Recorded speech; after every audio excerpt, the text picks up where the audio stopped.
Have you ever looked at a product and wondered how it can be a massive runaway hit in one place, but a total dud somewhere else?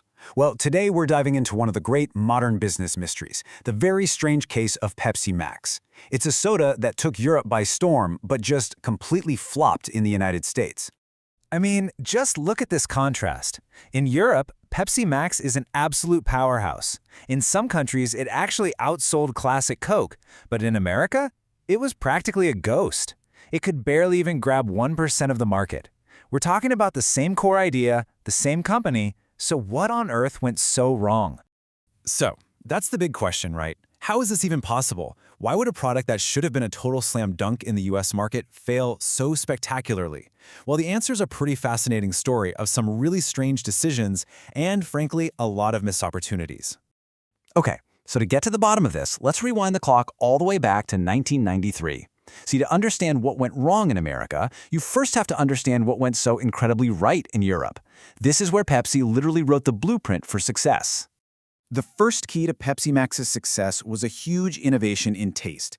You know how for years diet sodas just didn't taste like the real thing? They always had that weird aftertaste?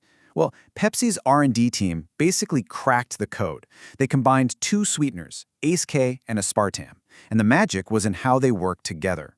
The Ace K gives you that immediate burst of sweetness, and then the aspartame comes in with that lingering, sustained sweet taste. Together, it created a flavor that was shockingly close to a full sugar soda. So with this amazing new formula, Pepsi made two gigantic bets. First, obviously, lean into that superior taste.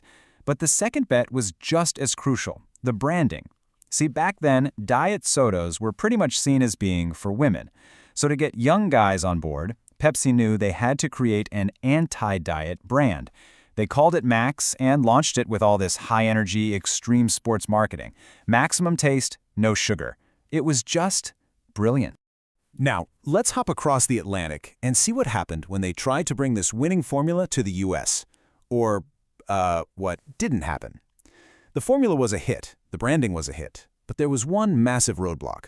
The key ingredient, Ace K, hadn't been approved by the FDA yet. So for years, Pepsi's killer formula was just stuck in Europe, waiting for that green light. And then, in 1998, the moment finally arrived. The FDA approved Ace K. This should have been the day the floodgates opened for Pepsi Max in America.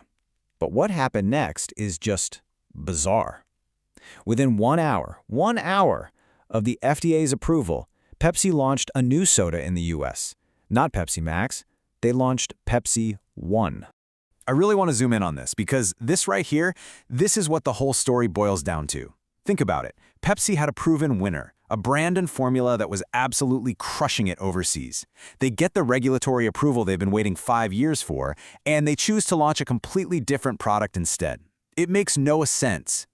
So how did that little experiment work out for them? Yeah, not so great. Pepsi One had a decent start, but the numbers tell the real story. By 2004, sales had plummeted by 77% from their peak. The American substitute for Pepsi Max was, to put it nicely, a total failure. And just as Pepsi's big bet was completely fizzling out, their biggest rival, Coca-Cola, saw a huge opening. In 2005, Coke launched a product that did exactly what Pepsi Max had done in Europe. Great taste, no sugar, and that cool, masculine zero-compromise branding. They called it Coke Zero, and it was an instant blockbuster. So with Pepsi One basically dead in the water and Coke Zero taking over the entire market, Pepsi finally had to do something. In 2007, they decided it was finally time to bring the real, market-tested brand to the United States. The Pepsi Max brand was finally coming to America. Or was it? They called it Diet Pepsi Max. Yes, diet. The one word the original brand was specifically designed to avoid. The very thing that made the European launch so successful was just tossed right out the window. It is truly baffling. And the confusion didn't stop at the name. This new Diet Pepsi Max had nearly double the caffeine of their other sodas and was marketed with the tagline, "Wake up, people." I mean, consumers were just completely lost. Is this a diet drink? Is it an energy drink? By trying to be everything to everyone, it ended up being nothing.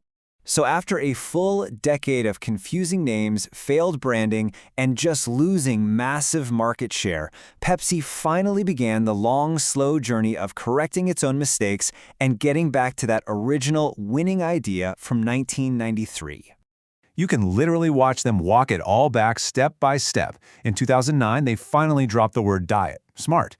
Then, in the mid-2010s, they rebranded it again to Pepsi Zero Sugar, basically copying the successful branding of their competitor. And just last year, in 2023, they tweaked the formula again, getting rid of the extra stuff like ginseng to make it taste more like classic Pepsi. And what happened after all those changes? Surprise, surprise. It's finally working.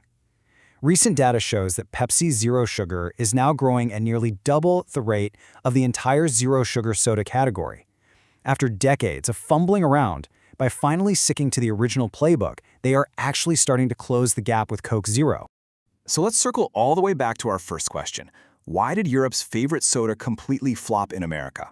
By now, I think the answer is painfully clear. Here's the thing, Pepsi never had a product problem. The core idea of Pepsi Max, a great-tasting zero-sugar soda with a strong brand, was a winner from day one. The failure in America was just a series of completely self-inflicted wounds. A bizarre decision to launch a different product, followed by years of confusing branding that undermined the very soul of what made the original so great. Ultimately, the story of Pepsi Max in America is such a powerful business lesson. Pepsi literally created the perfect playbook for success back in 1993. And then, for some reason, when it was time to launch in the biggest market in the world, they just decided to ignore it. It really makes you wonder, when you already know the answers to the test, why would you ever change them?